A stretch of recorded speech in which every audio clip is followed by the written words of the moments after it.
بہت شکریہ خدا یسوع مسیح کے نام میں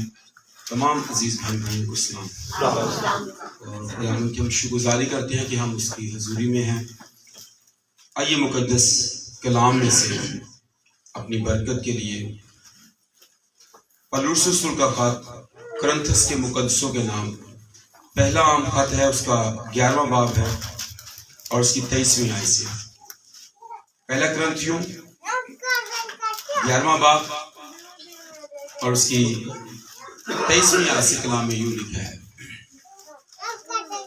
کیونکہ یہ بات مجھے خداوند سے پہنچی اور میں نے تم کو بھی پہنچا دی کہ خداوند یسوع نے جس رات وہ پکڑوایا گیا روٹی لی اور شکر کر کے توڑی اور کہا، یہ میرا بدن ہے جو تمہارے لیے ہے، میری یادگاری کے واسطے یہی کیا کرو۔ اسی طرح اس نے کھانے کے بعد پیالہ بھی لیا اور کہا، یہ پیالہ میرے خون میں نیا عہد ہے، جب کبھی پیو میری یادگاری کے لیے یہی کیا کرو۔ کیونکہ جب کبھی تم یہ روٹی کھاتے اور اس پیالے میں سے پیتے ہو تو خداوند کی موت کا اظہار کرتے ہو جب تک وہ نہ آئے۔ اس واسطے جو کوئی نامناسب طور پر خداوند کی روٹی کھائے یا اس کے پیالے میں سے پیے، وہ خداوند کے بدن اور خون کے بارے میں قصوروار ہوگا۔ پس آدمی اپنے آپ کو آزما لے اور اسی طرح اس روٹی میں سے کھائے اور اس پیالے میں سے پیے، کیونکہ جو کھاتے پیتے وقت خداوند کے بدن کو نہ پہچانے وہ اس کھانے پینے سے سزا پائے گا۔ اسی سبب سے تم میں بتیرے کمزور اور بیمار ہیں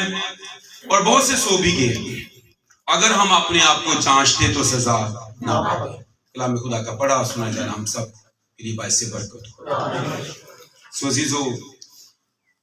خداوند کی پیش، خداوند کی حضوری کا علامتی نشان ہے، اور جب ہم اس کے پاس آتے ہیں، اس پر جو ضیافت کی بات کی گئی ہے، پولس اس کے بارے میں بھی کہتا ہے، ایک روٹی ہے اور ایک پیالہ ہے، اور اس میں اس نے کلیسیائی جگانگت کو خاص طور پر ہائی لائٹ کیا ہے کہ کس طور سے کلیسیا کو بھی مسیح کے بدن کی طرح ہونے کی ضرورت ہے۔ اور پھر اس نے کہا کہ اگرچہ بدن میں بہت سارے اعضاء ہوتے ہیں لیکن سب مل ملا کر وہ اصل میں ایک بدن کے عضو ہوتے ہیں، اور وہ ان میں کوئی جس طور سے اس کی ذمہ داری کو نبھاتا کام کر رہا ہے بدن کے اندر۔ پھر اس نے کہا کہ یہ برکت کا پیالہ ہے، اور اسے یہ کہا گیا کہ یہ مسیح کے خون کی مشابہت رکھتا ہے، جو دنیا کے اندر تاریکی کو ختم کرتا ہے، ابلیس پر غالب آنے کی قوت دیتا ہے اور شفا بھی دیتا ہے۔ میں صبح بھی یہ بات کہہ رہا تھا کہ یسوع کے لہو میں صرف شفا دینے کی قدرت نہیں ہے، بلکہ اس میں گناہ معاف کرنے کی بھی قدرت ہے، اور صرف اس میں گناہ معاف کرنے کی ہی قدرت نہیں ہے بلکہ وہ ہمیں سیف بھی کرتا ہے۔ آپ غور کریں، اس سے پہلے اس کا عکس دیا گیا کہ بنی سے قوم کو کہا گیا کہ اپنے دروازے کی چوکھٹ پر برے کا کیا لگا لینا، وہ تو جسمانی برا تھا جو بھیڑ بکری بچڑے کا ہے، لیکن ہمارے ہاں تو وہ برا ہے جو خدا کا مہیا کیا ہوا برا ہے، جس کے بارے میں یوحنا نے کہا، دیکھو یہ خدا کا برا ہے جو جہان کے گناہ کو اٹھا لے جاتا ہے۔ تو جب اس برے کے لہو کو ہم اپنے دروازے کی چوکھٹ پر لگاتے ہیں تو پھر یہ ہمیں سیف بھی کرتا ہے، ہمیں بچاتا بھی ہے، ہمیں چھڑاتا بھی ہے، اور یہ لہو بولتا بھی ہے۔ اگرچہ ہابیل کے خون کے بارے میں بھی لکھا ہے کہ تیرے بھائی کا خون زمین سے مجھے کیا کرتا ہے، پکارتا ہے، تو اس کے بارے میں ارنس مان نے گیت بھی گایا ہے کہ وہ ہمیں کیا کرتا ہے، پکارتا بھی ہے، یعنی یسوع کا لہو بولتا بھی ہے کہ کس طور سے وہ ہماری زندگی کے اندر آ جاتا ہے۔ تو جب ہم خدا کے کلام میں سے دیکھتے ہیں کہ اس میں جب ہم شریک ہوتے ہیں، بہت دفعہ ایماندار تو اس میں شریک ہی نہیں ہوتا۔ وجہ کیا ہے؟ کیا وجہ کیوں شریک ہوتا ہے؟ اس کے اندر اپنی زندگی میں کمی ہوتی ہے، گناہ ہوتا ہے، یا آج میں صاف نہیں گا، آج میرا دل صاف نہیں گا، آج میں گناہ دے وچ ہاں، تو وہ اس میں اس کے پاس نہیں آتا۔ لیکن ہمارے پاس ایک موقع ہے جس کے لیے یوحنا کے خط پہلے میں لکھا ہوا ہے، پہلے باب کی 7ویں آیت میں، کہ اگر ہم اپنے گناہوں کا اقرار کریں تو وہ ہمیں ساری ناراضی سے صاف کرنے میں، پاک کرنے میں سچا اور عادل ہے۔ تو یقین جانے بہت دفعہ کلیسیا جو ہے وہ اپنے گناہ سے تو محبت کرتی ہے، لیکن وہ صاف اور پاک ہونے کے لیے یا دھلنے کے لیے یا معافی لینے کے لیے یا توبہ کرنے کے لیے اس پوائنٹ پر نہیں آتی ہے کہ خداوند کے پاس ہم چلے جائیں۔ ہم سے تو زیادہ دلیری اس 12 برس کی عورت کے اندر تھی، اگرچہ وہ ناپاک تھی، لیکن وہ یسوع کو پیچھے سے چھو رہی ہے، اس کا پلو ہی چھو رہی ہے، کیونکہ وہ جانتی کہ میرے اندر تو ایک ناپاکی ہے، پالیتی ہے۔ لیکن جیسے ہی اس نے یسوع کو چھوا، اس کی بیماری بھی جاتی رہی اور وہ اپنی کمزوری سے بھی کیا پا گئی؟ رہائی پا گئی۔ آج جب ہم یسوع کے لہو کو اپنے دلوں پر لیتے ہیں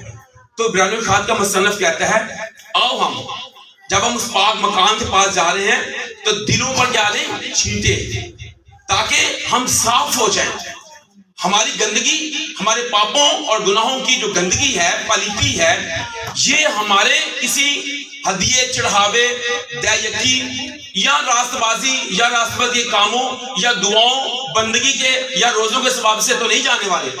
یہ اس کو صاف کرنے کے لیے ایک ہی چیز ہے اور وہ یسوع کا لہو ہے۔ جب ہم یسوع کے لہو کو اپنے دلوں، اپنے ذہنوں، اپنی سوچوں، اپنے خیالوں پر لیتے ہیں تو پھر وہ ہمیں ہر طرح کی ناپاکی، ہر طرح کے گناہ سے صاف کرنے میں سچا اور عادل ہے۔ تو یہ سایہ کہہ رہا ہے تمہارے گناہ کرمزی کیوں نہ ہو۔ اچھا، ایک بڑی اہم بات ہے، جب ہم یسوع مسیح میں آ جاتے ہیں تو اگرچہ آپ دنیا میں دیکھیں، آپ دنیا میں گناہ کرتے ہیں، کسی کا قتل کر دیا تو پھر کہا جاتا ہے کہ یہ سابقہ کیا ہے؟ خونی ہے، اس سے پہلے کسی کا قتل کیا تھا۔ لیکن جب ہم یسوع مسیح کے پاس آتے ہیں تو آپ کے ہاں کبھی یہ نہیں کہا جاتا کہ اصل میں یہ سابقہ گناہ گار ہے، سابقہ خونی ہے، یہ سابقہ بدکردار ہے، یہ سابقہ اس نے یہ نشے کیے ہیں، یہ سابقہ اس کی زندگی میں یہ پاپ موجود تھے۔ کلام فرماتا ہے کہ وہ پھر کبھی یاد ہی نہیں کرتا۔ آپ یسوع کے پاس اگر کبھی سابقہ نہیں رہتے ہیں، آپ کبھی ایکس نہیں ہوتے کہ جناب یہ ایکس یہ رہا ہے، بلکہ وہ آپ کو نام بھی نہیں آ دیتا ہے، آپ کی شخصیت بھی نہیں کر دیتا ہے۔ اور پولس کہتا ہے کہ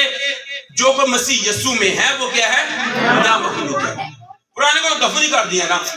وہ تو نام نشان ہی مٹا دیتا ہے کہ پرانا کو پاپی تھا، کو گناہ گار تھا، ڈاکو کو پھر کبھی نہیں، ڈاکو سی گا، اب وہ نیا بن گیا ہے، اب وہ مسیح میں آ گیا ہے۔ اس سے جب وہ پاک عشاء میں شریک ہوتا ہے، مسیح کے بدن اور خون میں شریک ہوتا ہے تو اس کے پاس دلیری ہے، اور وہ دلیری یہ ہے کہ میرے پاپ اور میرے گناہ یسوع نے اٹھا لیے ہیں۔ وہ ایسی دعا اس کے دل کو صاف کرتی ہے کہ خداوند میرے اندر پاک دل پیدا کر اور میرے باطن میں اصل مسلم روح ڈال۔ جب وہ یہ اقرار کرتا ہے کہ فضل نال اے رب بخش گناہ سب، تو پھر ایسی کی بات ہم کہنے ہیں خداوند نے ادھے کے بخش دے، ادھے کے چاہیے دینے، تو پھر آپ سابقہ رہ جاتے ہیں، پھر آپ کے اندر دلیری نہیں آتی ہے۔ جب داؤد کو اس بات پتا چلا، وہ تو کہتا ہے خداوند زوفے سے مجھے کیا کر، صاف کر۔ جو کوئی دیش کی بہت ہی کالی ہو جائے نا تو پہنا وہ جو فوم ہوتا ہے انہیں صاف کر دیا نے، کی کر دیا نے، پھر کوچا پکڑ لیا نے۔ کچھ پہنا تھے جناب انہوں نے ریت رکھی ہوئی کول، وہ بھی ویس سٹنی ہے، کئی نے سوار رکھی ہوئی وہ بھی ویس سٹنی ہے، کئی نے ویم سٹنا ہے، اور پھر بار بار اس کو کیا کرنا، اس سے اچھی طرح سے زور لگا کے کیا کرنا ہے، مانچنا ہے، پھر دیکھیں صاف ہو جاتے ہیں۔ ہم جب یسوع کے پاس ہے، داؤد یہی کہہ رہا ہے خداوند مینوں مانج، اکالک بھی لا دے۔ ایک گیت ہم بچپن میں چھوٹے گاتے سنڈے اسکول میں، دل لے لے میرا پیارے یسوع جسے تو نے بنایا ہے، کہتا گندگی گناہوں کی اسے پاک اور خداوند مینوں مانج، میرے دل کے کونوں میں بھی جا، وہ جو اندر پلیتی ہے، وہ جو اندر سکار آئے ہوئے ہیں، وہ جو کالک ہے، خداوند اس کو بھی۔ اور آپ کو پتا ہے جو میں نے برتن صاف کر دیے، ان کو پتا ہے کہ بعض دفعہ برتن کے اندر کوئی ایسی جگہ بھی ہوتی ہے جہاں سے ابھی گندگی نکل نہیں پاتی ہے، وہ پھر اس کے مطابق کوئی کئی تیلا پکڑ لیں گے، کئی چمچ بریک پکڑ لیا، کوئی کانٹا پکڑ لے کہ یہاں سے بھی اس کو کیا کرنا ہے، میں نے نکالنا ہے، صاف کرنا ہے۔ تو ہمارے دل کے اندر بھی بے شمار ٹوئے ٹبے نے، اندر کھائیاں ہیں، اندر کہیں نہ کہیں کونا رہ جاتا ہے، تو وہ کہہ رہا ہے خداوند زوفے سے صاف کر، وہاں بھی جا، وہاں سے بھی دیکھ، وہاں بھی ہے، تو پھر وہ پوری طرح سے وہ مانچ کر ہمیں کیا کر دے گا، وہ جیسے چاندی کو تا لیتا ہے، جیسے وہ سونے کو بھٹی میں ڈالتا ہے، جیسے سنارا جو ہے وہ صاف کرتا ہے، چاندی کی میل کو وہ نکال دیتا ہے، خداوند مجھے ایسے صاف کر دے تاکہ میں جب تیری پاک میز میں کے سامنے آؤں پھر کوئی گناہ، کوئی پاپ، کوئی مشکل بھی نہ رہے، پرانی چیزیں سب جاتی رہیں، دیکھو وہ نہیں ہوگی۔ خدا اسلام کے وسیلے سے میں بہتر دعا کریں گے اور ہم چند لمحوں کے لیے اپنا احتساب کریں گے۔ پالوس کہتا ہے اگر ہم اپنے آپ کو جانچتے تو سزا نہ پاتے۔ آئیے جانچیے اور پرکھیے، خداوند دیکھ مجھ میں کوئی بری روش تو نہیں، اگر میں بدی کو، گناہ کو اپنے دل میں رکھتا تو خدا میری نہ سنتا۔ آئیے سنائیں۔